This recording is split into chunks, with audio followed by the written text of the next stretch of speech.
খুব সহজেই বানিয়ে ফেলুন সুজি দিয়ে শাহী সুজির হালুয়া। বাসায় হঠাৎ করে মেহমান আসলে এই হালুয়াটা আপনি তৈরি করে ফেলতে পারবেন।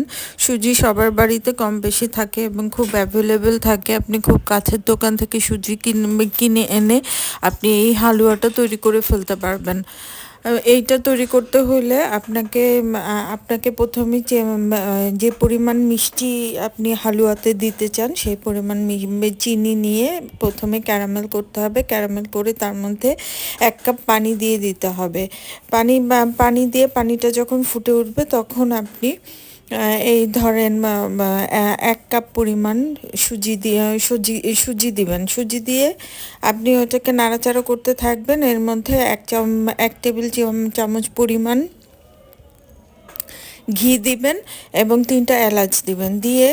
দিয়ে ভালো মতো নাড়াচাড়া করতে করতে যখন সুজিটা একদম তেলের উপরে উঠে আসছে তখন সেটা একটা বাটিতে রেখে দিবেন। এরপরে আপনি আরেকটা হাঁড়িতে আপনি সামান্য একটু চিনি, লিকুইড দুধ, আপনি লিকুইড দুধ না পেলে ঘরে পাউডার দুধ থাকলে সেটা গুলিয়ে 1 কাপ পরিমাণ দুধ নিয়ে তার মধ্যে 2 টেবিল চামচ পরিমাণ কর্নফ্লাওয়ার নিয়ে আপনি ভালো মতো গুলিয়ে নেবেন। যদি পাউডার দুধ নেন তাহলে ভালো মতো গুলিয়ে নেবেন। গুলিয়ে নেওয়ার পরে ওটা চুলায় দিবেন। চুলায় দিয়ে আপনি ভালো নাড়াচাড়া করতে করতে যখন দুধটা একদম ঘন হয়ে আসবে তখন আপনি এটাকে নামিয়ে ফেলবেন। নামানোর পর আপনি ওই সুজিটা যে বাটিতে রেখেছেন তার উপরে এই ঘন দুধটা আপনি ঢেলে দেবেন। ঢেলে দেওয়ার পর যখন এটা ফ্রিজে রাখতে পারেন অথবা নর্মালভাবেই রাখতে পারেন। এখন তো শীতকাল, আপনি বাইরে কিছুক্ষণ রেখে দিলে এটা ঠান্ডা হয়ে যাবে।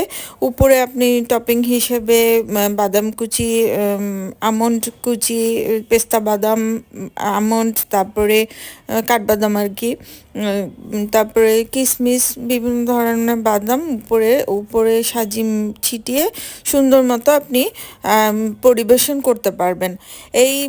এই ডেজার্টটা আমার কাছে খুব সহজ মনে হয়েছে তাই আপনাদের কাছে উপস্থাপন করলাম। আমি প্রায়ই এই ডেজার্টটা তৈরি করি, কারণ হচ্ছে আমার বাসায় প্রায় মেহমান আসে। তখন আসলে অনেক সময় একদিন দেখেছিলাম যে আমার কাছে সুজি ছাড়া আর কিছু নেই। তখন আমি খুব সহজে এবং খুব অল্প সময়ের মধ্যে আমি এই ডেজার্টটা তৈরি করে দিয়েছিলাম এবং আমার বাসায় গেস্ট খুব পছন্দ করে খেয়েছিল। তো আপনারাও বাসায় বানিয়ে নেবেন, দেখবেন যে আপনারাও এভাবে প্রশংসা পাবেন। আপনি চাইলে ফ্রিজে রেখে ঠান্ডা করেও এটা পরিবেশন করতে পারবেন।